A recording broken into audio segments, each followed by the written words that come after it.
in the beginning of the book, you talk about the two stories of dying in America, right? And essentially the nutshell is you paint the picture of two individuals passing away. One has a ton of money and didn't focus on much else, and the other has essentially no money and focused on had a loving wife and relationship. And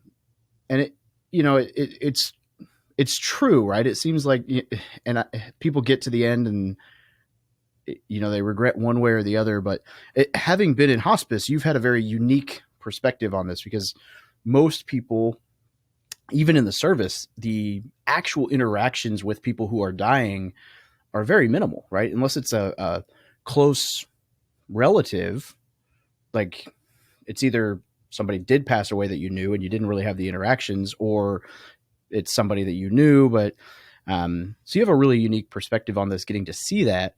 What are some of the common, like, are there trends? Are there common things that you have gained from that? Yeah. So a few things. One is almost no one ever says, I regret that I didn't work more nights and weekends, right? I never hear that one on the deathbed. Almost no one ever says, I had this net worth goal of $1 million and I only made it to 500,000. Like, no one says that either.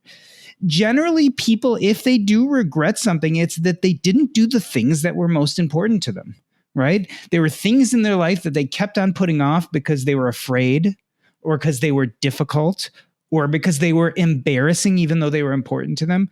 And so that's what people end up really regretting. It's the relationships, it's those important activities. Sometimes it's a hobby, sometimes it's a bucket list item that they just never got around to doing.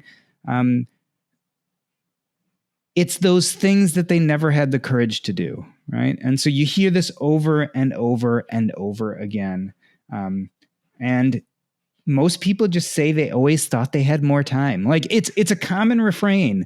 It's like, I'm not going to do this right now because it's hard and I have so much more time. And at some point your time runs out, and we never know when that's going to be, right? But there's a message in that. And the message is, if this thing was so important to me on my deathbed, maybe it's very meaningful for me even before that. And like, again, it's one of those great concentrators where it helps you concentrate on what really matters in life.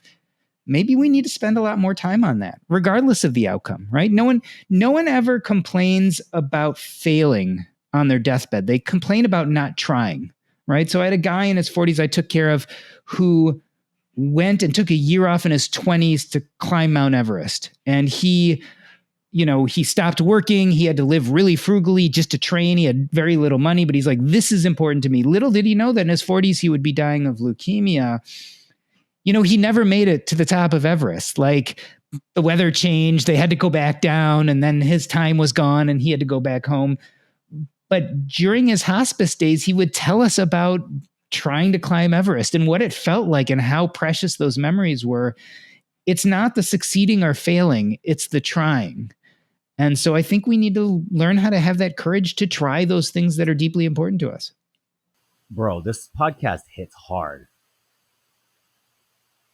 Yeah, wow.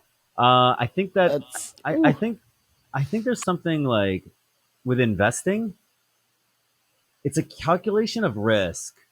It's not anything to really be feared about. In fact, that was when I was in risk analysis for the bank. I always just say risk is never to be feared, always measured. And I think, some people are more or less neurotic than others, and those who are neurotic have a difficult time investing. But the reality is, as you said from the start, this whole financial thing is like it's like a spreadsheet problem. You save X, you invest it in Y, it's going to make Z, return. And it's like if you do that long enough, it kind of like, Buffett's a good example. He's like, I'm not the best investor of all time. I've just been doing it longer than everybody else. But it doesn't. You have to try a little bit, but there's things that are much far, far, far scarier and far more rewarding. And I'm guilty myself, and I'm pretty freaking fearless. And there's things that I don't do all the time because I'm afraid. And it's very, it eats at me. And, now that I'm hearing, now we're doing this podcast, I'm going to scoop this book up right away. And it's something I know I need to overcome. And now I'm all the more